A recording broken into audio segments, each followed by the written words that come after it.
This is Silver Star Bible School, 1987, August the 9th, Session 3.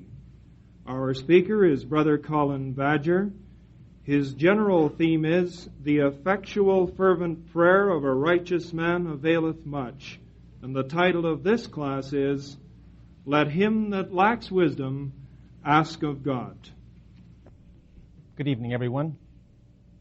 Before we begin, brothers and sisters, I have been asked by several members of the Rocky Mountain Bible School in Colorado to extend their fraternal greetings to you this week, as their week has just terminated. And at that school, a committee member from the Eastern Bible School, Jim Harper, asked that I communicate the same fraternal greetings from your brothers and sisters out east. When we consider the subject of prayer as it relates to the example of Daniel, brothers and sisters, we are considering the subject of prayer in the experiences of one who exercised that privilege and that necessity in times of trial and pressure. Whatever we say this week, whatever we consider by way of exhortation, from the various perspectives that we consider Daniel as an example of prayer, we must never lose sight of that one basic perspective. That what we're learning from Daniel about prayer, we are learning from one who was in the crucible of trial and difficulty. He was one who had been disinherited in a certain sense from his own land with his people, not by his God, but by having left his land and his place of worship. They had temporarily lost their inheritance, at least in terms of the temporal land. They knew, of course, through the prophecies of Jeremiah, that they would return. But for that protracted period of time in Babylon, there were doubts that must have arisen. There were fears that must have beset them. They were in the midst of Babylon, in the midst of their enemies. And in that kind of crucible of pressure and difficulty, they yearned to return. They did not have the symbols of their worship of Yahweh. They did not have the temple. Their city and their country lay in ruins. They found themselves in a Gentile land, as strangers and sojourners, having lost, temporarily at least, their inheritance. And it's in that context and in that environment that we learn about prayer from Daniel and his friends. When we consider the example of Daniel as an example of prayer in the midst of trial, we in fact are considering something that is part of a New Testament theme. For there is one location, especially in the New Testament, in a book that puts a lot of stress on the book of Daniel, and in a context that is warning brothers and sisters at a different time and in a different place that they will face trial, that they will be disinherited in a certain sense from their land at least, and that they must know the power of prayer. I'd like you to turn to Matthew. It's part of the Olivet prophecy. It's an hour of crisis. These are some of the Master's last words to a people who are once again going to be uprooted from their inheritance and expelled through all the lands of the Gentiles as a result of the Roman invasion in AD 70. They are really within the shadow of that crisis. And as part of the Lord's warning in the Olivet prophecy, Matthew 24 brings Daniel's prophecy to our attention. As we've said, Matthew's gospel alludes to and quotes directly from Daniel on a number of occasions. So it's not surprising here, in this critical warning from the Master, that we have a very direct reference to Daniel. Verse 13 of Matthew 24. "But he that shall endure unto the end, the same shall be saved. And this gospel of the kingdom shall be preached in all the world for a witness unto all nations, and then shall the end come. When ye therefore shall see the abomination of desolation, spoken of by Daniel the prophet, stand in the holy place. Whoso readeth, let him understand. Then let them which be in Judea flee into the mountains.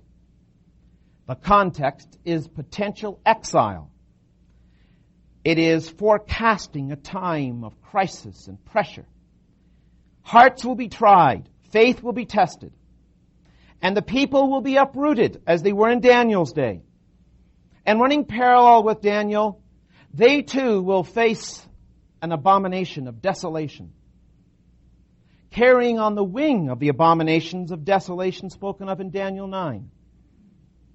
But there's a connection with Daniel here that's even more practical than just that parallel.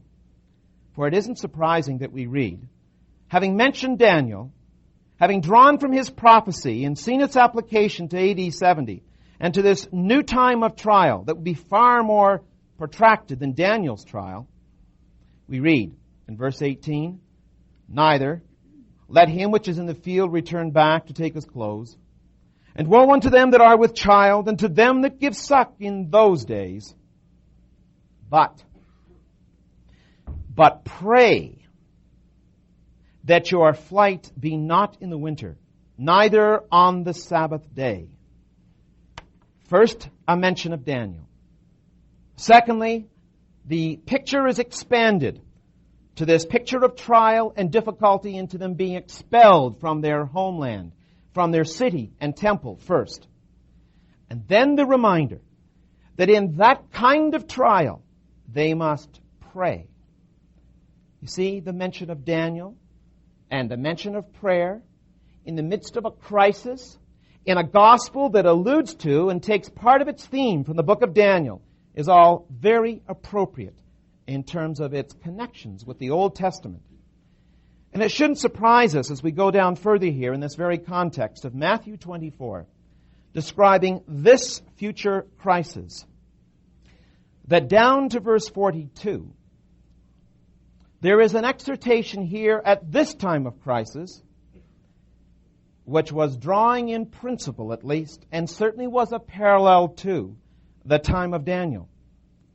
For in being expelled from their land, as Daniel's people were, on the eve of Nebuchadnezzar's invasion, verse 42, watch therefore, for ye know not what hour your Lord doth come. And in Mark's parallel account, the warning is extended as being, watch and pray, for ye know not what hour your Lord doth come. When we consider Daniel as an example of prayer, as a person in exile in Babylon, suffering the Lord's punishment upon his people, we find therefore a very appropriate parallel here in the Olivet prophecy. These principles, therefore, are eternal principles. Whenever brothers and sisters find themselves individually or collectively as a body or as an ecclesia in a position of being pilgrims and sojourners, in finding themselves under pressure, in the hour of crisis, when all seems to be lost, there is then, as never at any other time, a need to pray. And to believe that that prayer is taken account of. And to believe that that prayer is effective for those who appeal to the Father with a righteous point of view.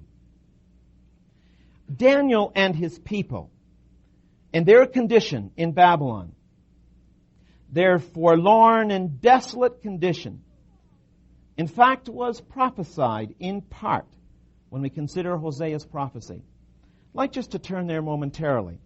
There's something said in Hosea.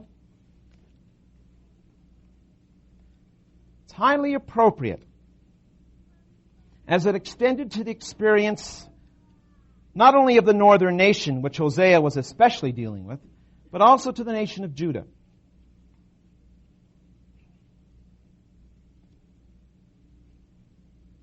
Hosea chapter 3, speaking of this nation in its forlorn and desolate condition. Verse 3 of Hosea 3, the prophet is told, "And I said unto her, Thou shalt abide for me many days. Thou shalt not play the harlot, and thou shalt not be for another man, so will I also be for thee. For the children of Israel shall abide many days without a king, and without a prince, without a sacrifice, without an image, without an ephod, and without a teraphim." This prophecy, in its fullest context, of course, spoke of their ultimate desolation, and then finally of their ultimate restoration, as we read in verse 5. For there, David their king is none other than Messiah, and the latter days, of course, are those days that bring his return. But in part, Daniel's experience with his people in Babylon experienced the calamity of verse 4 for a temporary experience.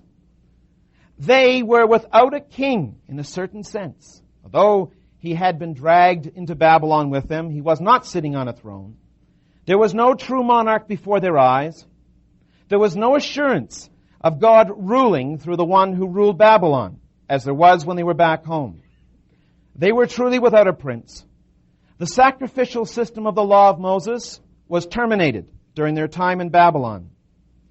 All the external symbols and assurances that would have possibly in the past fortified their faith, allowed them by ritual and symbol to exercise their worship and remind themselves of their great heritage, were now stripped from them. They were in Babylon, not Jerusalem. It taxed their spirituality. It put demands on their faith. Without a place to worship, without a temple to go to, without a priesthood that was truly functioning as it was supposed to in that land, with all of those now gone, was God in Babylon with his people? Was he in the land of the Gentiles? They knew that he had been with them in the land of Judah, in the land of Israel as a whole. But was God with them in Babylon? It was a new experience. It was a new demand and pressure on their faith. Perhaps we forget those demands when we think of Daniel being a man of prayer, when we think of a people who were so used to being within the confines and the boundaries of their own land, the promised land, with their own temple, with the Levitical priesthood and the regular offerings of sacrifice, the assurances that they needed, that all people perhaps need in a certain sense. But not now. Now they were in Babylon. Now they were being ruled by Gentiles. You see, therefore, the appropriateness of Daniel's example as a man of prayer to our day. For in Daniel's day, the days of the Gentiles began. That was the beginning of the times of the Gentiles. And we find ourselves at the end of the times of the Gentiles. We too find ourselves, as brothers and sisters across this land and throughout this world, having those over us that are Gentiles. We are strangers and sojourners too. Those who rule are ignorant of God's laws. Those around us are scoffers. They take no serious cognizance of our way of worship and of the truth. By and large, we find ourselves, therefore, in a context, very appropriately in a context that is parallel to Daniel's experience. Temporary as it was for only 70 years, highly appropriate as a pointer to what the saints would find themselves in the period of the New Covenant, in the period of the New Testament. That by way of introduction, brothers and sisters, helping us perhaps to put ourselves into the context of the book of Daniel, to the times of Daniel, and to see how unique and how remarkably parallel those 70 years were in captivity to our experience as we find ourselves also in the times of the Gentiles, in the land of the Gentiles, and find ourselves ruled by the Gentiles, at least in the temporal sense. There is a point here that is an important one from a spiritual perspective. We've already just hinted on it. They must have asked, as we've said before, is God in Babylon? Is he with us here? We are his people. Here we are expelled from our land in this strange land. But is he here in this land with us as we have been transferred into this hostile environment? Perhaps we've never thought of that before, but they must have wondered. They must have thought upon that. With no temple and no sacrificial system, is he here in Babylon? I'd like you to take a look at Stephen's speech. One of the important themes of Acts chapter 7 is exactly on this point. For Stephen is addressing a people whose notion it was that God only lived and only dwelled in temples that were made with hands. Their notion was that God only really dwelt on the Holy Land of Israel. It was their misconception that it was their temple and their land where their God dwelt. But that was wrong. And as part of his speech, Stephen addresses that misconception, keeping in mind that one of the purposes of driving this point home to his listeners is to see how it expanded out to the theme of the gospel being sent to the Gentiles in Gentile lands. Acts chapter 7, just notice how this does touch on the principle that relates to our question concerning Daniel and the people who found themselves in a strange land. Acts chapter 7. Notice this point of emphasis, going back to Israel's history, verse 30. And when 40 years were expired, there appeared to him, Moses, in the wilderness of Mount Sinai, an angel of the Lord in a flame of fire in a bush. Jews listening to Stephen were to understand and to be reminded of this reality, that God, that Yahweh manifested himself first to Moses in a strange land. He manifested himself in the burning bush outside of the land of Israel, in fact, in a wilderness setting. God was there. Why? Because his people were there. Just notice this emphasis again in Acts 7. Down to verse 45. As he begins to terminate his comments, he reiterates and brings to a fine focus his key point in Acts 7, verse 45, which also our fathers that came after brought in with Jesus, it should be Joshua, into the possession of the Gentiles. Now think about this carefully, brothers and sisters. The people of Israel did not come into a land that had some special sanctity on the basis of its soil and its hills and its location. It was a holy place because God made it holy. It was a holy place because God separated it and put his name there. There was nothing particularly sanctimonious or holy just because it was Israel. So he reminds them in verse 45 that Joshua brought them into the possession of the Gentiles. Those are the ones who inhabited it first. Reminding them of the Gentile origins of the land, whom God drave out before the face of our fathers unto the days of David. Now, speaking of David, verse 46, who found favor before God and desired to find a tabernacle or a tent for the God of Jacob. But Solomon built him an house. Howbeit, verse 48, the Most High dwelleth not in temples made with hands, as saith the prophet. Heaven is my throne, earth is my footstool. What house will ye build me, saith the Lord? Or what is the place of my rest? We know the answer to that. That's a very important point in the epistles. God wishes to dwell with us, to live and to work in and through us. The external construction of a house or a temple or a tent is not what makes it a special place. God wishes to dwell with us, to live and work amongst the candlesticks, amongst the ecclesias. And the house and the geographic location is not the point.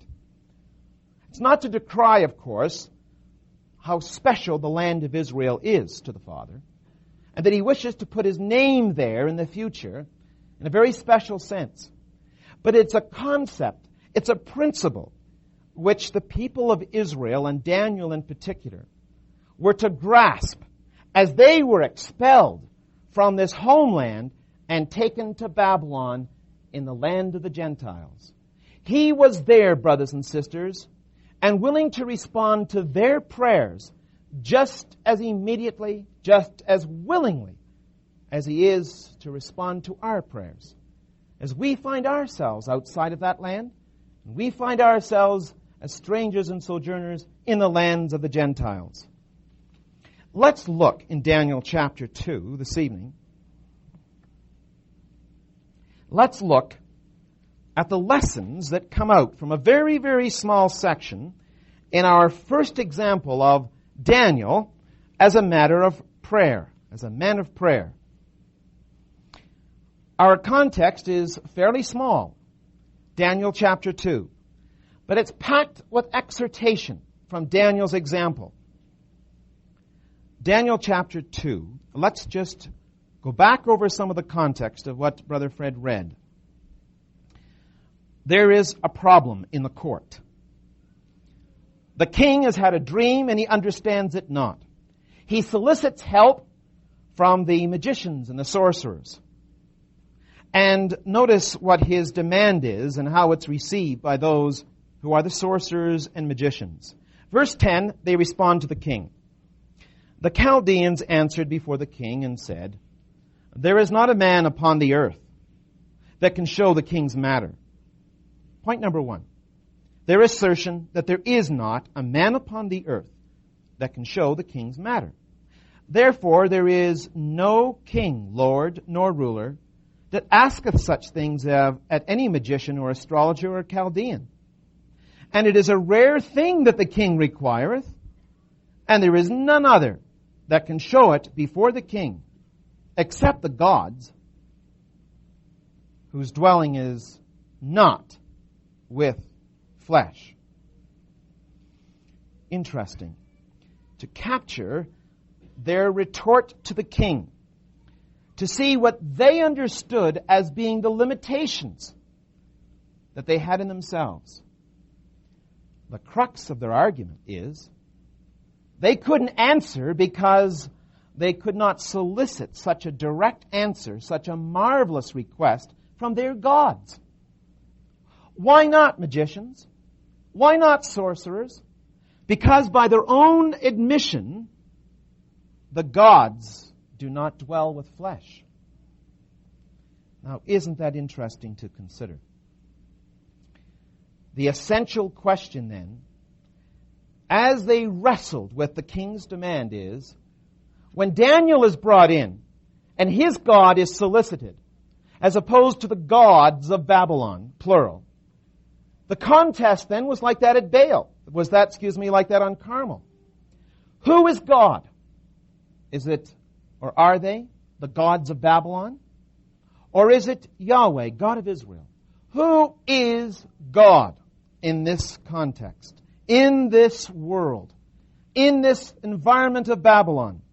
Who is God? And the limitation of their gods was that they couldn't expect their gods to answer them. This was too great a demand. And furthermore, their gods did not dwell with flesh. You see, there is a fundamental challenge here to Yahweh, God of Israel. Is He God or is He not? Is He the God or is He not? Will Yahweh communicate with Daniel and his friends, communicate to His people, to the whole world if need be, through the vehicle of flesh? Will He dwell with flesh? Will He commune with flesh upon the earth? Will He do what they, by their own admission, could not have done through the vehicle of their gods? Thus, brothers and sisters, there are practical principles to start with that have a very important bearing on prayer. For the basic premise of prayer, as it is taught in both Old and New Testament, is on the basis of our conviction that Yahweh does dwell with flesh, that Yahweh will commune with flesh. with those who are his people, of course, in particular. That was the principle in the law of Moses with the ark, that he dwelt in the midst of Israel, in the midst of flesh. That is the point in John chapter 1. The Word was made flesh. And God worked and talked and revealed his character through the Lord Jesus Christ, who was flesh. But their recognition of the limitations of their gods was in direct contrast. The communion which we enjoy through our Lord Jesus Christ is on the very premise that we believe God will commune with flesh, hear our prayers, and will effect answers according to his will. Hebrews chapter 4. Think of this. I know it's a well-known passage as it relates to the priesthood of our Master. But consider how different this reality is in Hebrews chapter 4 to the understanding of the Babylonian theologians, how they perceived the limitations of their gods. For we are told, by contrast, in Hebrews chapter 4, verse 13, neither is there any creature that is not manifest in his sight, but all things are naked and open unto the eyes of him with whom we have to do. Seeing then that we have a great high priest that is passed into the heavens, Jesus the Son of God, let us hold fast our profession. For we have not an high priest which cannot be touched with the feeling of our infirmities, but was in all points tempted like as we are, yet without sin. Jesus is the Word made flesh. He is a reflection of our Father. He could say that he who has seen me has seen the Father. You see how fundamental this is to our understanding of the atonement? How fundamental it is to our understanding of God manifestation. The privilege we have now through the Son as our high priest is based on a truth which the Babylonians knew was not true for themselves and for their own theology. We could not come to the Father through such an high priest unless the Word had been made flesh. And because it was made flesh, and that he was Son of God and Son of Man, he furthermore can act as a compassionate and sympathetic high priest. He is one who has been touched with the feelings of our infirmities. And here, brothers and sisters, this word touched is important. It's the Greek word sympatheo, from which we get the word sympathy. See how much more Daniel knew and understood. See the privileges which he exercised to the Father in his conviction of faith and prayer, and see how much more we do in contrast to the vain idols of Babylon. For we have one who has been touched or is able to sympathize with the feelings of our infirmities. And verse 16, the conclusion is, let us therefore come boldly unto the throne of grace, that we may obtain mercy and find grace to help in time of need. That was Daniel's time. He was in a time of need, wasn't he? Let's just see how he exercised, in fact, this privilege of prayer. Back to Daniel chapter 2.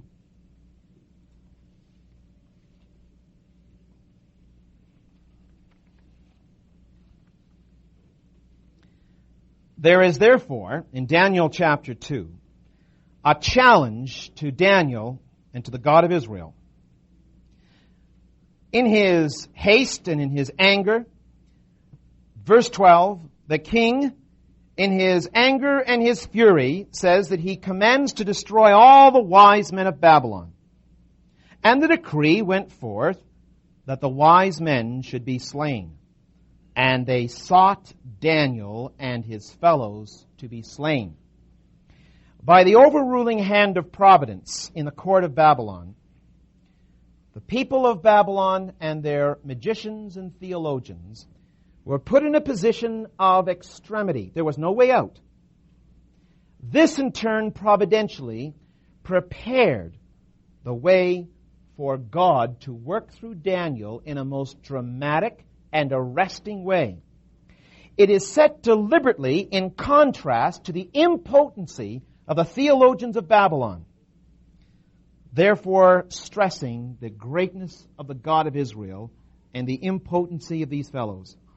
Verse 14, Then Daniel answered with counsel and wisdom to Arioch, the captain of the king's guard, which was gone forth to slay the wise men of Babylon.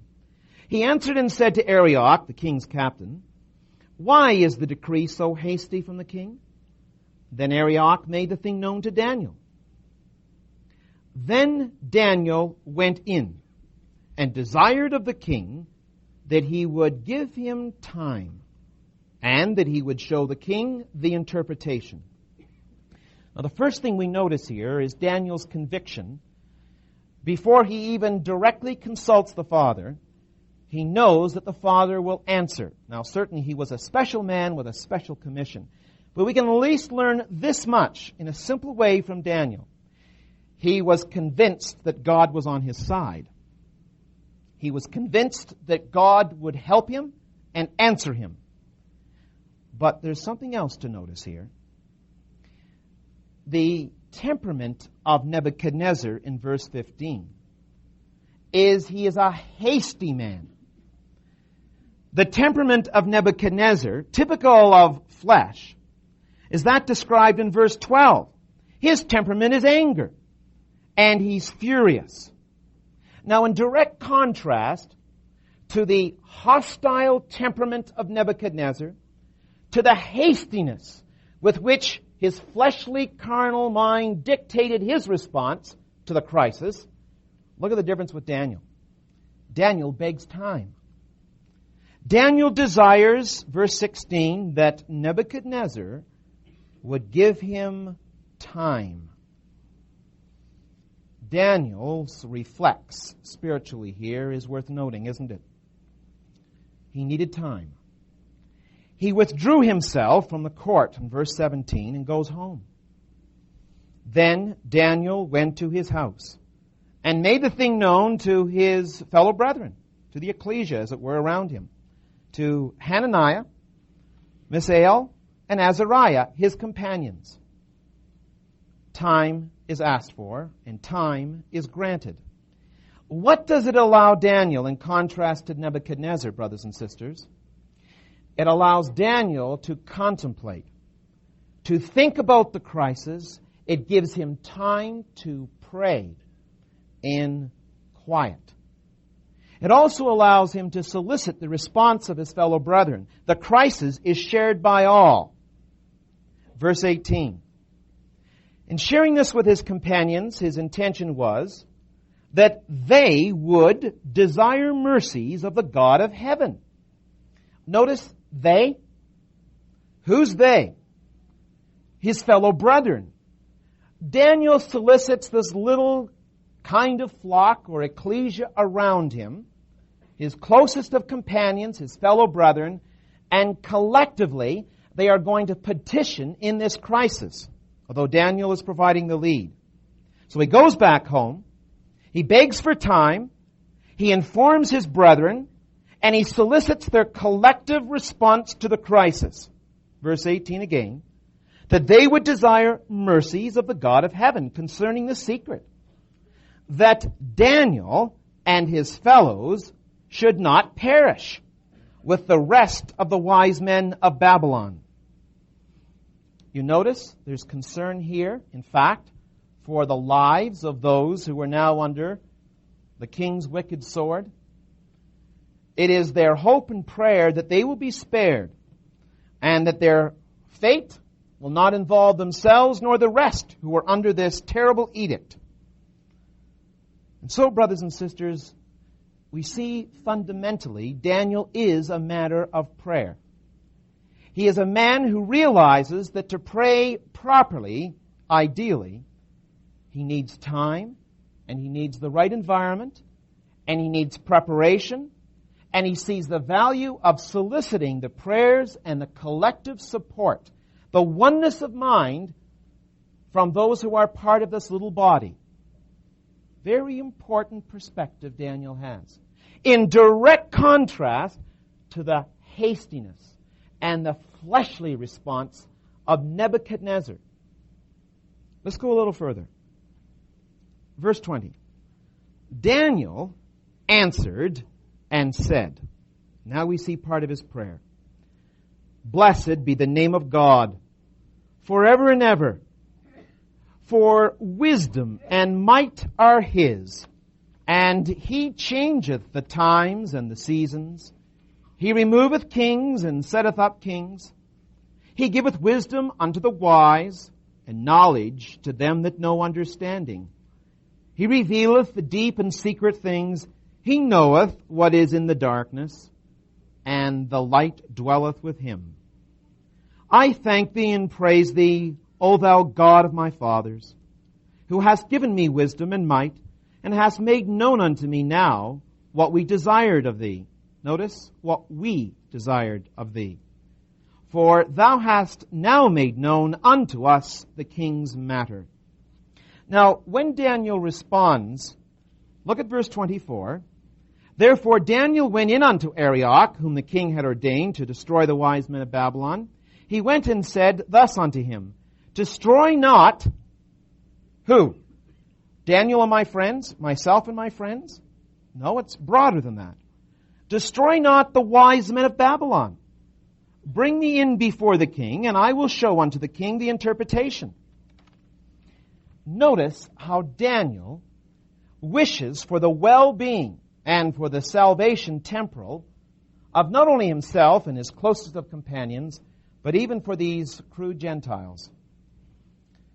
You see the perspective of the man of prayer, the man who cares not only for himself, who goes home not only to pray for himself in his own position, but the man who goes home and involves his brethren in his concern, involves his brethren in his prayers, so that collectively petitions are made to the Father. As one man and as one body, the trial is shared. It's important, isn't it? As one man and one body, the trial is shared. You see how it is important for us, brothers and sisters, to capture the spirit of Daniel and his companions, to see how it pervades the New Testament just as much. For when Peter was imprisoned in the Acts, prayer was made of the ecclesia. They all together, privately and perhaps collectively, as they would be gathered together in their crisis, smaller than Daniel's as it was, but in their crisis, prayed to the God of heaven and saw the value of the body as a whole being in harmony with the crisis. The body as a whole praying and petitioning the Father's response. The concept or the divine principle there is that they are working as a body. They share the crisis. They go through the trial together as a unified body. Communication is made. They understand the trial together. And together as a body, they petition the Father. What a beautiful and powerful picture we have in these very few verses of this man of prayer and his fellow brethren. There is something we are to notice, I believe, here, brothers and sisters. In praying for the Babylonians as well as his own kin, his own fellow brethren, do you know Daniel was touching on something that came from a book that he was very familiar with? We know in Daniel chapter 9 that he read from Jeremiah. And we know that he had Jeremiah available. For he was working on Jeremiah 25, we're told. He was working on Jeremiah 25 to determine by books how long the years of the 70-year captivity would yet have to be fulfilled. Now, in Jeremiah chapter 29, not far from the statement concerning the 25-year period, I want you to notice something. Jeremiah chapter 29. The context, in fact, refers to the 70-year captivity indirectly. Verse 1 of Jeremiah 29. Now these are the words of the letter that Jeremiah the prophet sent from Jerusalem unto the residue of the elders which were carried away captives, and to the priests and to the prophets and to all the people whom Nebuchadnezzar had carried away captive from Jerusalem to Babylon. Now, think about that. Jeremiah is back in Jerusalem. The captives are in Babylon. And to these who are the captives in Babylon, Jeremiah sends a letter. Now, part of the contents of this letter is pertinent to what we were just reading in Daniel, for they were the recipients of this admonition from a fellow prophet. Now, what did Jeremiah advise them in Babylon? What did he advise the rulers and the people? Verse 7 of Jeremiah 29. And, he says, by this inspired advice, and seek the peace of the city, whether I have caused you to be carried away captives. And pray unto Yahweh for it. For in the peace thereof shall ye have peace. Jeremiah's divine counsel: send a letter to Babylon, to the captives there, and tell them what verse 7 has just said. Tell them to be peaceable in the midst of their captivity, as much as obviously was possible in them, to use the New Testament phrase. Tell them in Babylon to pray unto Yahweh for it. For in the peace thereof ye shall have peace. Do you see the point with Daniel chapter 2? Do you see why it is when Daniel presents himself to the Father in prayer? Let's just go back there. In Daniel chapter 2, he knew what Jeremiah's admonition was. And in fact, as we'll see, it's a New Testament principle as well. It's part of the contents and the perspective of Daniel as a matter of prayer. For in verse 24, he expresses his concern, destroy not the wise men of Babylon. He sought their life and their peace. And that's obviously also the part of the point of verse 18 of Daniel 2. That they would desire mercies of the God of heaven concerning this secret, that Daniel and his fellows should not perish with the rest of the wise men of Babylon. You put that with his statement in verse 24, and you can see that Daniel and his fellow companions understood the admonition of Jeremiah. I want you to go over to Romans, if you would, brothers and sisters. How much this is an important perspective in our prayers and in our lives as disciples in the Babylon we find ourselves amidst. Romans chapter 13.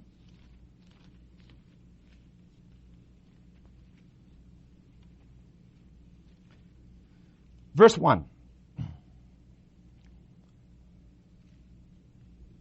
If you've never considered this as a parallel to Jeremiah 29, it's stating really and putting into practice the same principle, and as you also can see it drawn out in Daniel's practical outlook towards what he prays for, perhaps now to be more meaningful. When we read, let every soul be subject unto the higher powers, and that's what Jeremiah admonished them to. As disciples scattered in a Gentile land, no longer in the land of Israel, as we find ourselves in, let every soul be subject unto the higher powers. For there is no power but of God. The powers that be are ordained of God. Whoso therefore resisteth the power, resisteth the ordinance of God. They that resist shall receive to themselves damnation. They were to live peaceably, these disciples, admonished in Romans, to live peaceably with all men. They were to see those who ruled over them as being under God's control and set up by God. It's Daniel chapter 4, in fact, that God raises up the kingdoms and he brings them down, that he sets in place even the basest of men. God rules in the kingdoms of men. Where do we quote that from? It's from the book of Daniel. It's a principle that was especially and emphatically pointed out in the book of Daniel. But why? because it was in Daniel's times, for the first time, the nation during those 70 years found themselves ruled and controlled by Gentiles, found God's people out of that precious land of their home and into the clutches of the Gentile rulers. And therefore, it's in that book, in that context, that we are appropriately in Daniel for reminded that God rules over the kingdoms of men. It's the principle of Romans 13, and it's the principle of Jeremiah 29, and it's the attitude that Daniel had and his companions as they prayerfully approached the Father for their own lives and petitioned for those who were also with them in the court. There is a passage in Timothy. I'd like you to turn there.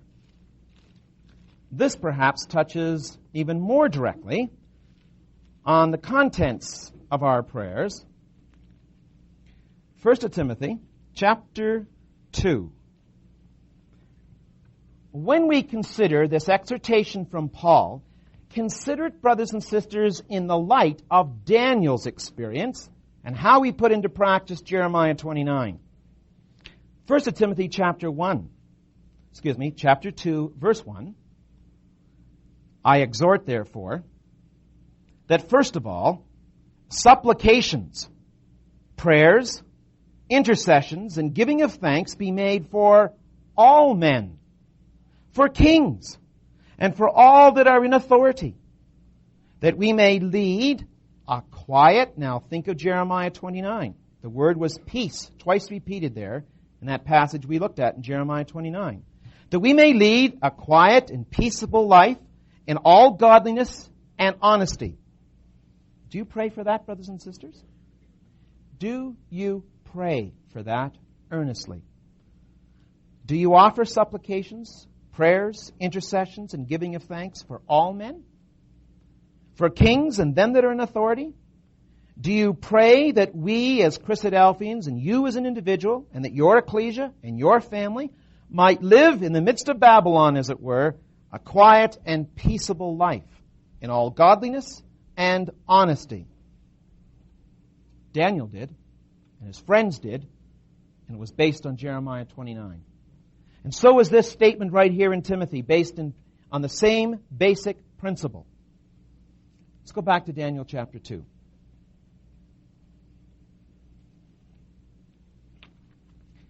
We have glossed over verses 17 to 21 rather quickly. I'm going to go back now at the end of our study here in this small little context to be careful to get the series of events straight. And there's something that comes out from this by watching the chronology of these events.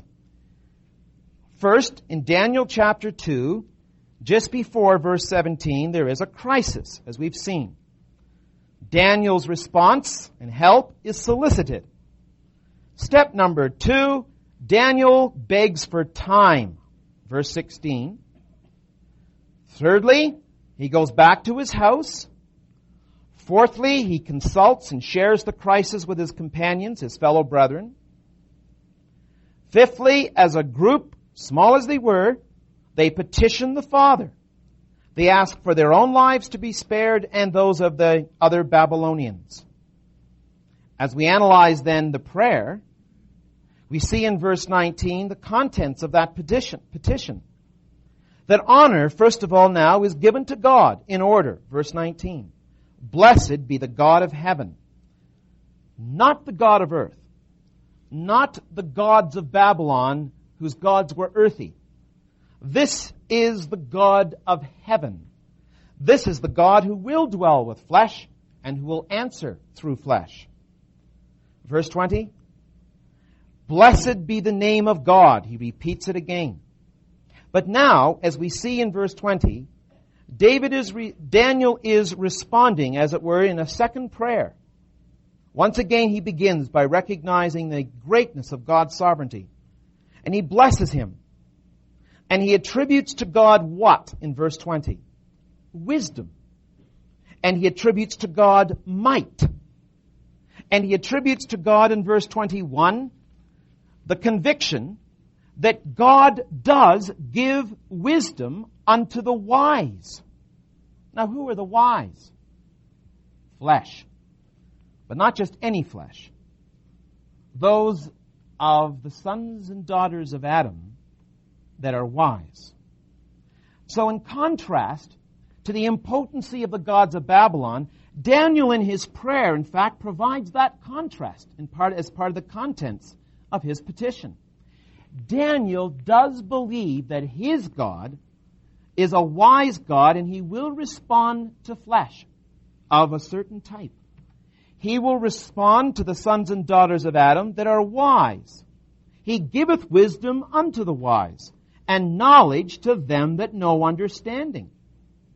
Look at also verse 22. God dwells. He knoweth what is in the darkness, and the light dwelleth with him. And as we see in verse 23, he then ends his prayer by thanking God and praising him once again, with the conviction at the end of verse 23, repeated, that God will answer. Now you see the relevance of that passage in James, which really our Bible School Committee has set as a kind of title for this study. Let's just go to James and see how the conviction there is a conviction that Daniel had and demonstrated, and in contrast to the impotency of the gods of Babylon. James chapter 1. Daniel was a man who was wise. In a certain sense, we are all called to be wise through the wisdom that is given to us through Scripture. First, look at the relevance of this as it applied in parallel to Daniel's experience. Here, the 12 tribes in verse 1 of James 1 find themselves scattered. So did the tribes in Daniel's day. They were scattered. My brethren, count it all joy when ye fall into diverse temptations or trials. See the parallel with Daniel's day? Those brethren were to count it all joy also. And they too, Daniel and his friends and his nation, fell into diverse temptations, and they too were scattered abroad. Verse 3. Knowing this, that the trying of your faith worketh patience. And Daniel had patience. He begged for time, didn't he? He went back to his house. He prepared his heart, like the expression used in Ezra and Nehemiah. He prepared his heart. Prayer was something to be taken seriously. Prayer required peace and quiet, ideally. Prayer demanded careful preparation, and, if possible, the soliciting of the rest of the body.